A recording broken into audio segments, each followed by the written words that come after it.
இந்த உலகம் எப்படி தெரியுமா? நம்மளால பிரயோஜனம் இருக்குன்னா கொண்டாடுவார்கள், நம்மளால பிரயோஜனம் இல்லைன்னா கை கழுவத்தான் பார்ப்பார்கள்.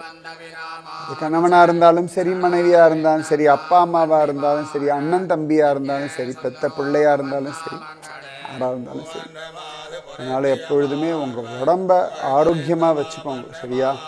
உங்ககிட்ட பணம் காசு இல்லைன்னா கூட ஆரோக்கியம் ரொம்ப ரொம்ப ரொம்ப அவசியம். ஆரோக்கியம் இருந்தால் தான் உங்களுக்கு கடைசி வரைக்கும் மரியாதை. உங்கள் உடம்பை நீங்கள் குளிப்பாட்டணும், உங்கள் ட்ரெஸ்ஸை நீங்கள் போட்டுக்கணும், உங்கள் மலமூத்திரத்தை நீங்கள் சுத்தம் பண்ணணும், உங்கள் சாப்பாட்டை நீங்கள் எடுத்து சாப்பிடணும். அப்பொழுது இந்த வாழ்க்கையில் தொந்தரவில்லாமல் வாழும். நீங்கள் பெரிய கோடீஸ்வரனாகவே இருந்தாலும் ஆரோக்கியம் இல்லை அப்படின்னா உங்கள் ரூம் பக்கம் கூட ஆள் வர மாட்டோம். நான் சொல்கிறது கசப்பாக இருக்கும், நான் இதுதான் யதார்த்தம். ரொம்ப அவசியம். நோயற்ற வாழ்வே குறைவற்ற செல்வம். அதனால் ஆரோக்கியத்தில் மட்டும் காம்ப்ரமைஸே வேண்டாம். பல கோடி ரூபாய் ஓடி ஓடி சம்பாதிக்கிறேன், ராப்பகலாக உழைக்கிறேன். யாருக்கு?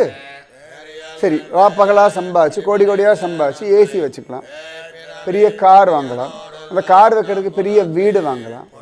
ஆனால் உடம்புல வியாதி வந்தால் இந்த ஏசியும் இந்த காரும் சுகம் கொடுத்துருமான்னு? சத்தியமாக தராது. ஆரோக்கியமாக இருந்தால்